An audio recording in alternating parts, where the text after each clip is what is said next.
Yeah, no, look, I hear in both of you something that I feel too. Like, I'm not sure that that he's going to reach out and anyone's going to reach back, because I'm not sure that if he reaches out a hand, they're not going to say, that's not a hand, that's a leg. I mean, the Republicans have lost their minds, John. And I think we cover this because Joe Biden, this is what Joe Biden is talking about wanting to do. But I wonder, having covered him since the late 80s. I can't say you haven't been doing this since 1984, have you?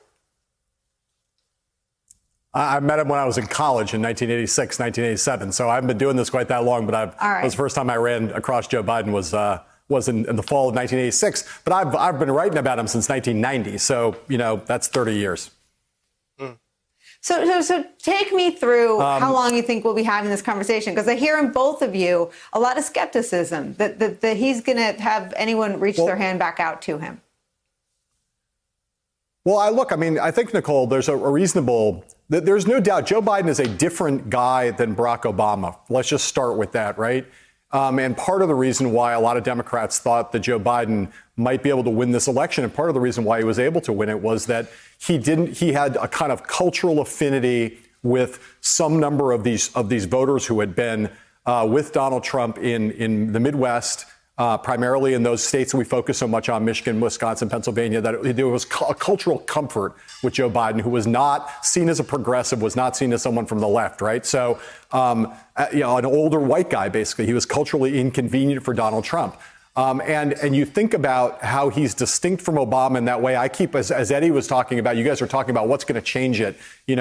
Barack Obama passed something close to universal health care, the Affordable Care Act, not universal, but covered a lot of people. There are millions of Trump voters covered by Obamacare who are in the Affordable Care Act exchanges, who still think Barack Obama was born in Kenya, who still think Barack Obama was an illegitimate president, right? They're driven by things that aren't about the programs that benefit them. They won't give Barack Obama credit for the health care that they now take for granted in their lives. And so I think, Biden demonstrated that he could win a convincing victory in this election. And there are political advantages he has that Barack Obama did not have. It is harder for voters who are animated by white grievance to be angry in a racist way at Joe Biden. And yet we are seeing something right now in the way that Republicans have been driven by this nihilism that I'm describing and this anti-democratic fascistic impulse that even Barack Obama did not encounter.